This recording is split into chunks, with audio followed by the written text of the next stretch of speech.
information you want to give us? Well, thank you. Well, thank you very much, Representative Burke. Great to be here with everybody. Really appreciate the opportunity to have some dialogue and conversation. Happy to answer questions as well, if that makes sense. Wanted to introduce a couple of people on our staff, Ashlyn Doyon, who's our Director of Policy, and Peter Trombley, who's a Special Advisor in our office. If you ever need anything from our team, those are two people to go to, certainly when it comes to anything legislative as well.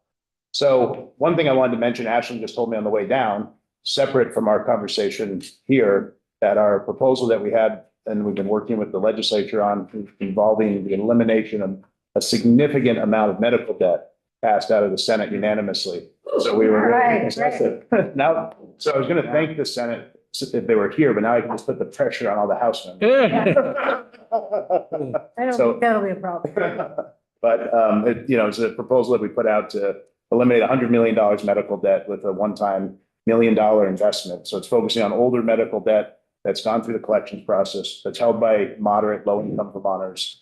It impacts them financially, impacts them in terms of the ways that they access healthcare. The shame of having the medical debt holds people back from getting the care they need, concern about the provider not seeing them, concern about additional medical debt getting accumulated. So really excited about that. And then really excited about the other part, which would prohibit the reporting of medical debt to the credit rating agencies, because medical debt is not a good indicator of somebody's credit worthiness. So hopefully be on the lookout for that bill on the House side, and really excited for its passage. Great. Thank you for the update. Yeah, for sure. The other thing, the main thing that I wanted to talk about today was the update on the Climate Superfund. I think that that would be of most interest to everybody here in this caucus. As you know, the Climate Superfund passed last year. It charged our office and ANR to do a number of things. For our office, it involved calculating the cost of climate change on Vermont, looking both retrospectively and looking prospectively, and coming up with a dollar figure that represents that damage. And if you think about, what that might entail, it could be quite expansive. There's a lot of ways that changing climate has impacted our state. When I ran for treasurer 2.5 years ago, one of the first things I mentioned in my speech was how the climate is going to impact the traditional Vermont economy. And I think about that in terms of tourism and fall foliage, and the fact that foliage requires the unique climate that we have here in Vermont to get the kind of colors that we see. And as the climate warms here in Vermont and as things change, that's put at risk. You think about ski season and how, at least when I was a kid growing up in Vermont, we had a lot more snow and it was a lot colder. And I think that just was pretty clear, just in the last 30 years, how much it was changed in our state. So, the risk that a changing climate, a warming climate presents to our ski industry, they're obviously making resiliency investments themselves in terms of adding, water and things to make artificial snow, diversifying their revenue streams and biking. But that's a serious risk. You think about maple sugaring and the obvious impact that our climate has on that important industry, and even just agriculture more broadly.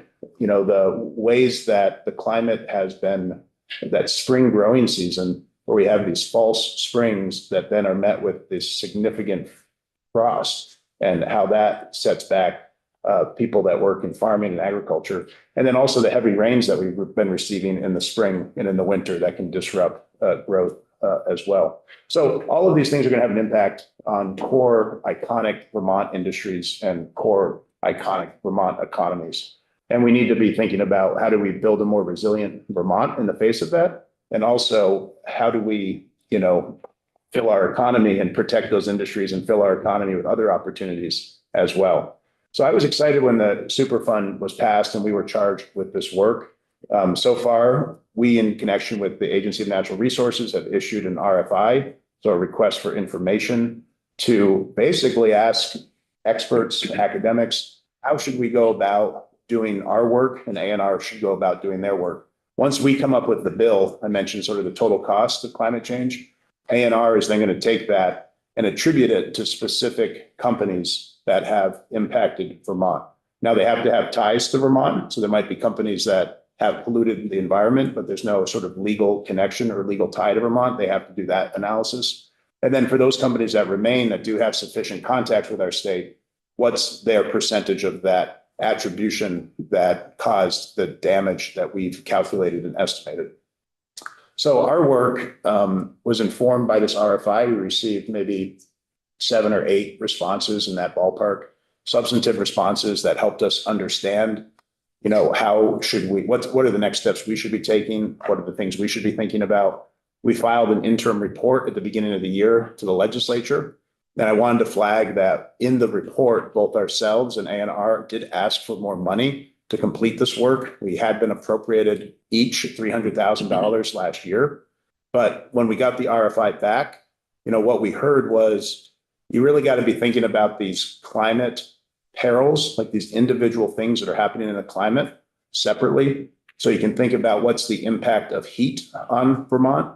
You could be thinking, what's the impact of flooding, like groundwater flooding, like you might get near an ocean, but also the flooding that more often is impacting Vermont directly, that happens when rain is accumulating in mountains and coming down into river valleys and then causing these extreme riverbank jumps and flooding across our villages and city centers.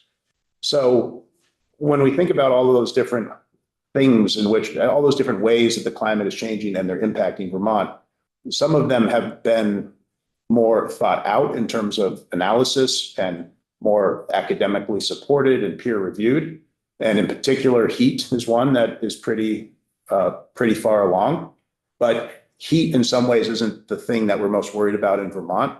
For us, the damage that has come that's most obvious is through that kind of flooding that happens in our valleys and our, those villages that are near streams and rivers. So for that kind of analysis, the RFI did tell us it is possible to do that analysis to the degree that it has been done with heat. They're going to need to do a little bit more work to make that happen. It hasn't yet been done, but it's possible, is sort of the message that I heard. So what that signaled to us is we probably need a little bit more money to make sure we have all of the right experts that we need. We need to have a really strong case because everything we do is going to be looked at ahead in terms of potential litigation. And there's already been lawsuits filed against the Climate Superfund. And so that's a really important ask for us and a really important ask for the Agency of Natural Resources as well to get the work done. We're in the process at our department of doing now an RFP. So we did the RFI. It's been informed by the responses. We submitted the report in January, and now we're looking at issuing the actual request for proposals to see, who is going to step up and actually provide a proposal to us, show us how much it's going to cost, how long it's going to take, what steps that they feel like they need to do to provide us the work product that we need to be able to get a good, solid estimate. So we hope that that will be issued, sometime. I would love, we'd love for it to be sometime in the next 6 weeks. We'll see sort of if we can do it more quicker than that. But, we obviously want to take our time and make sure we have that really well done as well. So I think that work is obviously really important to us. The other piece that we're working on is sort of the flip side of the coin in some ways. If the Climate Superfund is looking at, holding big oil accountable for the greenhouse gases that they've emitted, and the funds that we receive, what would we do with them? That's sort of this other piece, which is the resiliency piece that I think is a really important conversation for us to be having in Vermont too. I'm sure everybody in this room knows this, but when you look at the number of major natural disaster declarations that have been made in the country over the last 15 years, Vermont is tied for number 7 in the country, not on a per capita basis, but on an absolute basis. We're 7th in the country. So we are, obviously a small state geographically, but we have had some of the highest numbers of natural disaster declarations. And same thing on the money side. We are 5th per capita. So that's a per capita number, 5th per capita in the amount of FEMA and federal support that has come to Vermont over the last 15 years or so to support us from these major disaster declarations. So you might see places like Florida, Louisiana, South Carolina, that have these big storms or have these big climate events that have these huge dollar figures. But the impact on Vermont is right up there with all of them when we look at this at a per capita basis. So thinking about how we build a more resilient Vermont is going to be critical. We want to bring that risk of exposure down as much as we can, particularly by addressing flooding in our areas that are most vulnerable to it. I mean, I think it's obvious, why we want to do that. But one thing I'll just point out in terms of the broader Vermont economy, and one of the things I really worried about and still do from 2023 when the flooding occurred is, parts of Vermont are doing pretty well economically. You go to Chittenden County and you can see all of the housing that's being built. You can see new businesses that are expanding and being started. There's a different vibe there than other parts of the state when I go and train. And when you look at 2023, the areas of the state that were doing well were largely spared from flooding and likely will continue to be spared. They're not high flood risk areas. But a lot of the other parts of the state that were already behind and we were trying to help them catch up sort of fell further behind from having these devastating flood impacts. And then the same thing is true in 2024 as well. So it's really important to be thinking about resiliency and investing in it, both because, we want to prevent that and that experience, that personal experience from happening from a broader economic standpoint. We want to prevent it from happening. And then I think also just strategically, we talk about demographics in Vermont a lot. And one of the things that we thought was sort of at our backs was that Vermont would be a climate haven. And I think it still can be, because some of the worst impacts of climate change are not going to happen in Vermont. We're going to hopefully continue to have water. We're going to hopefully continue to have a climate that's livable, not too hot. All of the other things in terms of severe storms, that we are more protected by that. But we have to figure out this resiliency piece so that we are, in fact, that sort of, safe haven that people are assuming that we will be over the next decade and beyond. So our office and the governor's office are working on a climate resiliency strategy that we have planned to deliver by July of this year, July 2025. That will sort of highlight and prioritize the areas of resiliency investment, how to think through prioritization, how to think through funding and financing for those goals. And we hope that it will be a roadmap or a blueprint, if you will, for how to make Vermont more resilient, let's say over the next decade or decade and a half. So that will be, we're excited about getting that work done, and I think it'll be a really important piece of policy for the state of Vermont. I think the last thing, well, now that Senator White is here. Yes. I had mentioned at the beginning that we were so appreciative, and I didn't know that the Senate was going to vote before you came in. I was going to say very appreciative Medical debt. that you did an op-ed for our office, in favor of medical debt. Now I just heard that it was unanimous vote. So Yeah, so apologies for the delay. The Senate was still going, so. that was great. Maybe we'll have more trickle in. I announced free pizza and people look. Oh, wait a minute. It was good because I was able to put the pressure on the House members here. There you go. And have you discussed the super fund? Yeah. So, I'm happy to take questions if folks have questions about, any of the things I talked about or any other items that, are of interest to you all. Yeah, I think this would be a good time for questions. Yeah. Thank you for that overview. Thank you for your work. It strikes me that it's really sad that we have to be talking about this. Yeah. This could have been prevented if we had taken action years ago, and but this is where we are. So we have to deal with where we are. Think about your work as legislators or everybody's work as policymakers. 30 years ago, if you just think about this issue of climate resiliency, it would have been easier to be a legislator 30 years ago because you have this huge issue that is now added to all of our work streams, right? That we have to be working on and addressing that wasn't there, a generation ago. I mean, obviously we were building toward this moment, but we didn't have it staring us in the face. So it's a challenge. And the other thing I'll just point out too, which is again, probably not going to be a surprise to anybody in this room, but in this environment that we're in relative to the federal government, it's easy for the things that are day to day to take all of our attention. And I'm guilty of it as well. But because there are day-to-day emergencies that are happening, the crises and the things that we have to address and that we're worried about. But the long term, the big crisis that is staring us in the face and is an existential threat to everybody, is sort of what is happening with the climate, not just in Vermont, in the country, in the world. So we have to continue to try to peek our head up on that longer term vision as much as we can. Thank you for that. I think Phil had his hand up first and then. Yeah, thanks for this. Can you describe where we are along with other states? I mean, what interest there is, what are other states doing? Because obviously the bigger, In terms of the Superfund? yes. Yeah, for sure. yes. So, one thing that happened over the holiday season was that New York passed a climate superfund bill. So we were joined, Vermont was the first, I think first in the world is, all right. We believe first in the world, I think is first in the world.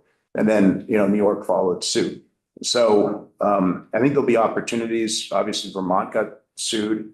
I think there's opportunities for collaboration between the attorneys general's offices. And then between the work that ANR and our office and their experts are going to be doing. Some of that still has to be sorted out in terms of the litigation, and they have some things that they have to finalize on their side with their climate superfund as well. And then I get updates, from folks that are paying very close attention to this about other states that are considering climate superfunds. I don't think any state has passed one all the way out, but California is a state that's often mentioned, which would be another big important state. Massachusetts, Maryland, there's probably a handful of other states as well. But, I think Vermont, I would guess it's probably not too out there to say that if Vermont hadn't passed it, New York wouldn't have passed it. So it did take a state to move to get some momentum going from other places. Thank you. So I don't know how, are you next? There's a whole series of questions, so I don't want to. Okay. Hi, Mike. So I guess I would like to hear from you a little bit about your thoughts regarding the impact of federal cuts on here in Vermont, how that's going to impact us. Yeah, for sure. There's a lot we don't know, but what do you know? Yeah. So there's 4 numbers about our economy that I think we should keep in mind when we can sort of tell the story about how the federal government's important to Vermont. Mhm. The first one is 36%. 36% of our budget is made up of federal funds. Mhm. So that in large part is our programs, and particularly Medicaid, where we're in partnership with the federal government. We have responsibilities, they have responsibilities. Their responsibilities are mostly to provide us the money, and we're actually, doing the work here on the ground. So 36% is a number to keep in mind. 67% is the percent of imports we receive from Canada. So we have a lot of exposure when it comes to tariffs that would be imposed in Canada, and then also retaliatory tariffs that they may impose.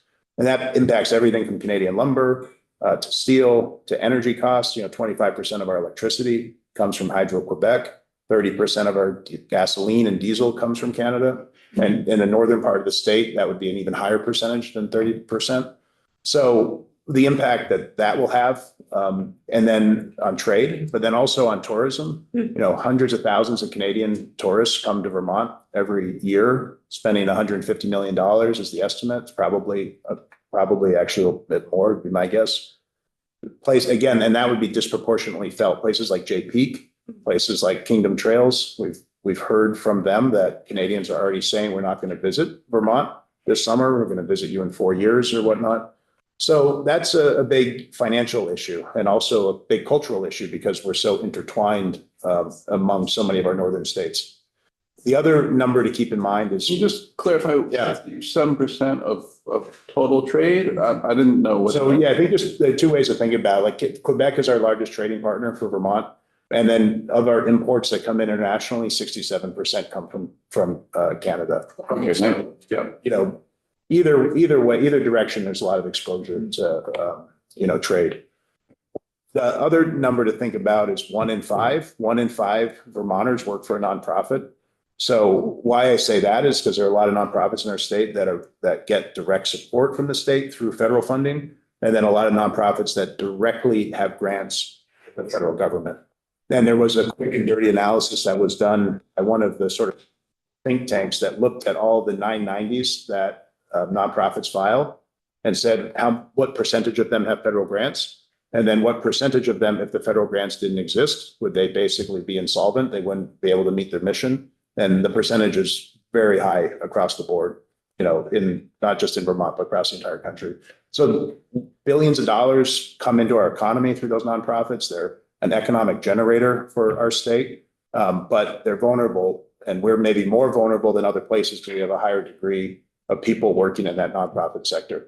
And then the last number is that those FEMA numbers that I already talked about, us being fifth most dependent on the federal government for climate response and mitigation. Mhm. And I think that one is really important because if you think through the federal funding question, it's like, where are we dependent on the federal government? And then where does the federal government, in particular the president, have the most discretion?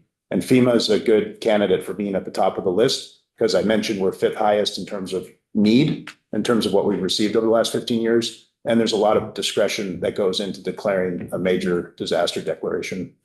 So those are the four things that sort of worries me in terms of the federal funding. And then the other thing I have to mention too is just, you can see the economy over the last 6 weeks. I don't know what the stock market did today or is doing today, but we've been in correction territory with the market being down 10%. About last time I saw the number, it was $5 trillion in lost assets, lost money. And those are assets that we're holding in our pension funds that we need to be going in the other direction to keep up making progress on our unfunded liabilities. Those are monies in everyone's 401k plans, that people are dependent on in terms of their retirement. There's consumer sentiment numbers that have shown that there's been a dip in the last 4 weeks. The retail sales numbers are not as robust as people thought they were going to be. There's expectation from the Atlanta Fed that we're going to see negative GDP growth in the first quarter. Even the Federal Reserve, which this week came out and said, we expect inflation to be a little bit higher than we thought, and the risk for recession, although not imminent, is still there. My point is all of those things add up to me. And I haven't, there's been a lot of predictions about recessions in the last few years.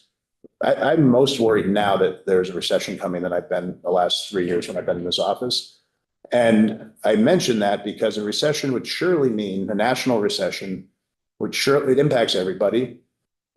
We may have new exposure to a national recession because we've had so many remote workers come to Vermont and we're more tied into the national economy than we have been previously. So that'll be one thing that will be important for us to watch. But just generally, we will not be in a period like we're in now of growing state revenues. Like we will be in a period where state revenues are also dipping at the time when the federal funds might be going away. So it's not even a question of how do you backfill, but how do you even maintain the programs that the state is currently operating in. So that's what keeps me up at night when I think about how is it going to play out over the next 6 months to next year. So let's see. Now I'm going to speak. I just wanted, so Sarita, you were next. Yep, I just want And to, then I think Scott and then Candace, yes? Okay, I just want to say that Marion Waltz came into Environment this morning, House Environment, and did a really good presentation on the resilience implementation strategy. So if you want to, get a really good overview of what that is, go watch that testimony. I guess I have two questions. One is, how much has Vermont spent so far solely on the impact of climate on our let's say over the past 3 years? And the second thing is, I'm very concerned about the insurance industry and FEMA not being there and it falling back on the state and then falling back on municipalities if, insurance companies are not renewing insurance policies or pulling out of the state. Yeah, and Sarita, just your first question, I didn't hear the beginning part of it. Just, do you know how much Vermont has already spent, let's say in the last 3 years, to address the impact of climate change? Oh, yeah, part of there's an inventory that's going on as part of climate resiliency strategy, so we'd be able to get a better number. But if you just think about the response to flooding, it's over $1 billion, right? So if you take on top of that other things that we've been doing separate from flooding, you're well over $1 billion. But now some of that is from the federal government, but It's still our money. Yeah, still taxpayer money. Right. Just, and the insurance, I mean. Yeah, the insurance Yeah. piece is a great question. You know, when so I was at the department, I was the commissioner at the Department of Financial Regulation before being treasurer. And in 2021, we did an analysis study that looked at how will the changing climate impact Vermont's insurance industry?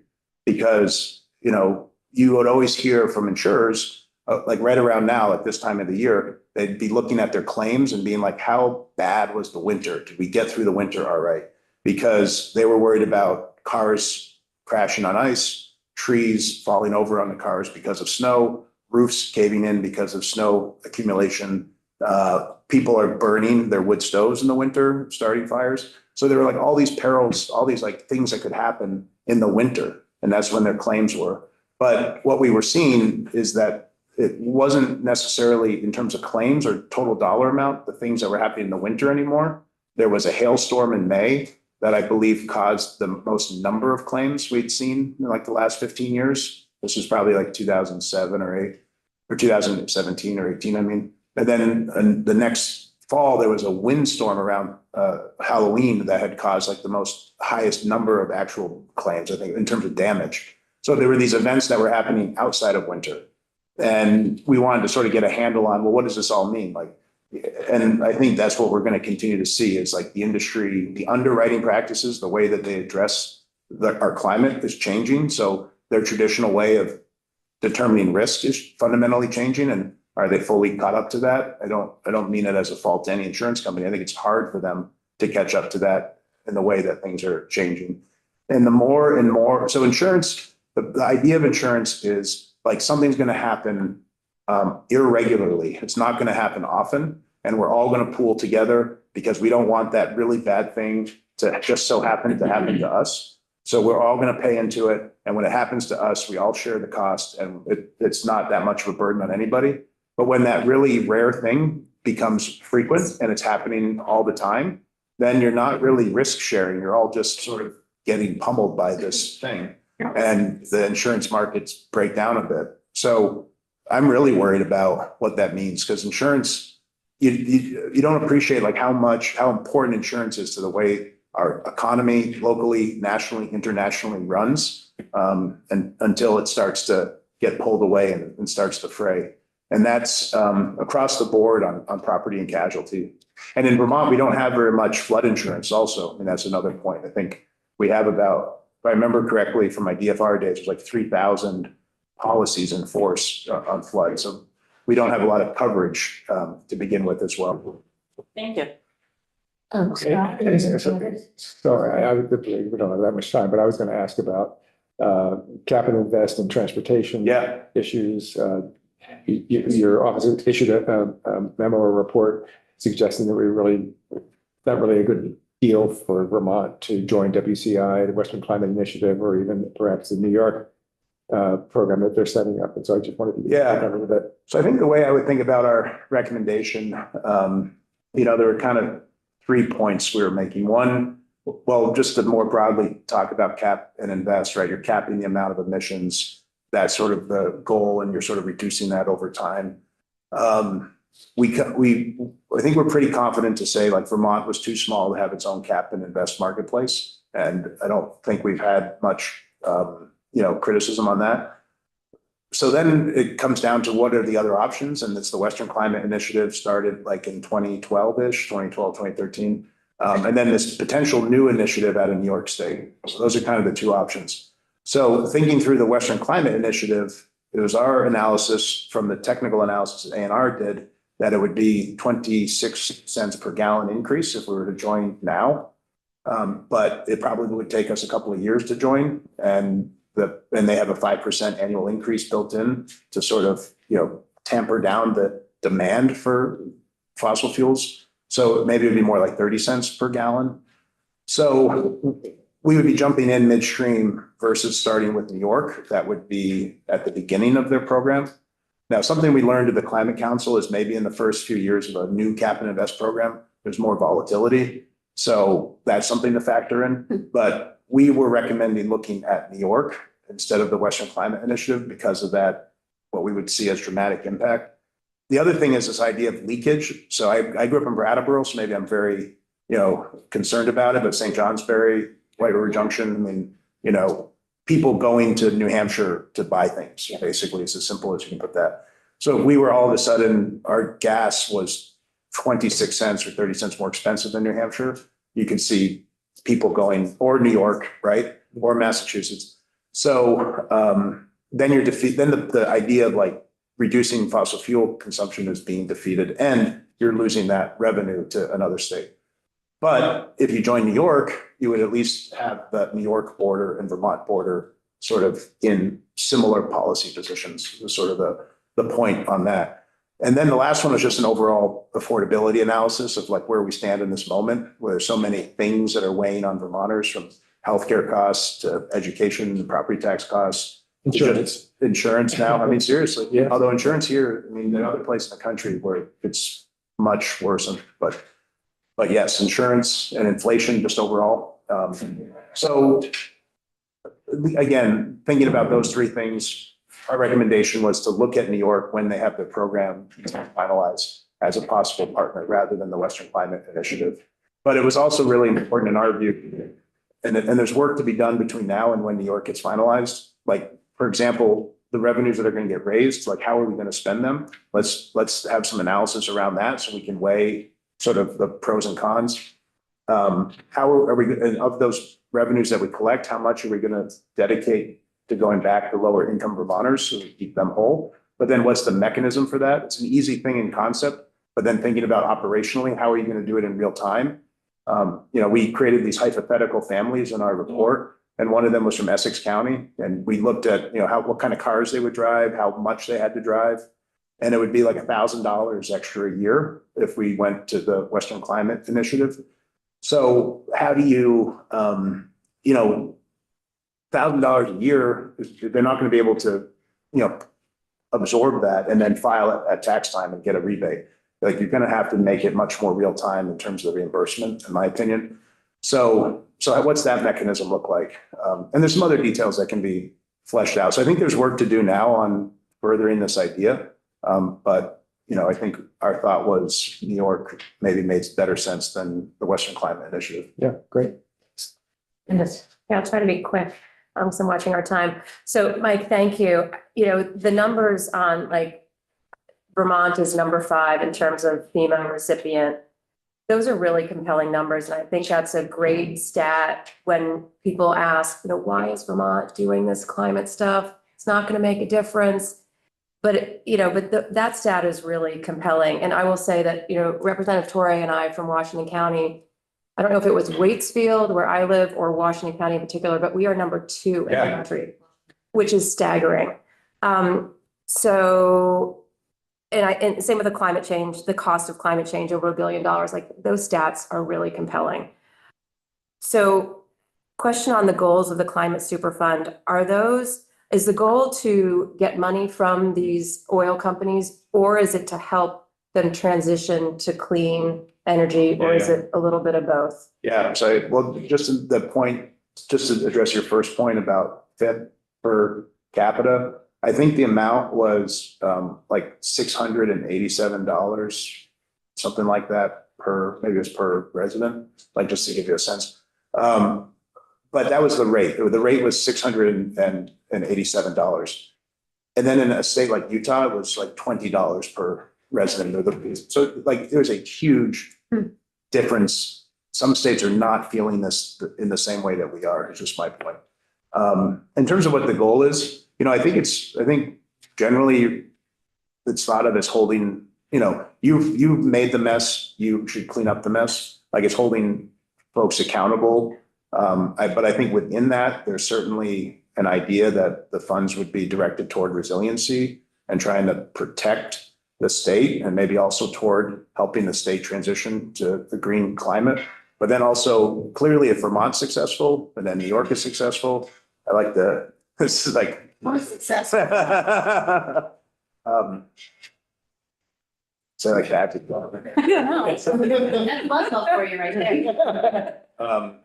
That you would also change behavior, right? I mean, if you're gonna, but some of this is looking at past behavior that's already happened. But of course, you're continuing to set yourself up and be exposed if you don't change your practices going forward. That was a perfect ending. Yes. Great question. Yeah. Thank you. Yeah. Thanks very much. Yeah, it's my pleasure. Thank you, Treasurer Pichek, so much for coming. Really appreciate your work. We are sending a letter to the Appropriations Committee to support your ask Thank you. for this. And if the leadership